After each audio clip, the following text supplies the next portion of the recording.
بسم اللہ الرحمن الرحیم۔ میں ہوں آپ کا میزبان علی آفاق اور آپ کی خدمت میں آدھے سر کا درد شقیقہ اور مگرین کا دائمی کلی شفا کا وظیفہ لے کر حاضر ہوا ہوں۔ جو کرے گا فیض پائے گا، انشاءاللہ شفا پائے گا، اور آئندہ کبھی بھی اس کی نسلوں میں یہ درد شقیقہ، مگرین اور آدھے سر کا درد نہیں باقی رہے گا۔ اور آسان وظیفہ ہے۔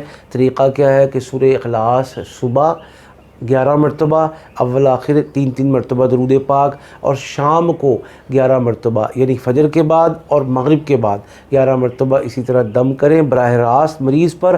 اور اچھی بات یہ ہے کہ 1.5 لیٹر 2 لیٹر 2.5 لیٹر کی بوتل پر بھی 7 دم کر دیں، یہ مریض سارا دن پیے۔ اور کسی وقت میں کچی جگہ پہ، پاک جگہ پہ، گملوں میں، کیاریوں میں چہرہ دھو لیں، سر دھو لیں، سر پہ پانی بہا لیں۔ یہ پانی احتیاط کریں کہ ناپاک جگہ پر نالی میں ہرگز نہ جائے۔ انشاءاللہ صرف یہ 3 دن کرنے کی برکت سے اللہ کے حکم سے یہ مرض ٹھیک ہوگا۔ آپ کے ہزاروں لاکھوں روپے جو دوائیوں پر برباد ہوئے ہیں ان سب کی قیمت وصول ہوگی، اور یہ عمل کرنے کی برکت سے آپ کی نسلوں سے مگرین اور درد اور یہ معاملات ہمیشہ کے لیے ختم ہو جائیں گے انشاءاللہ۔ اس کی عام اجازت ہے۔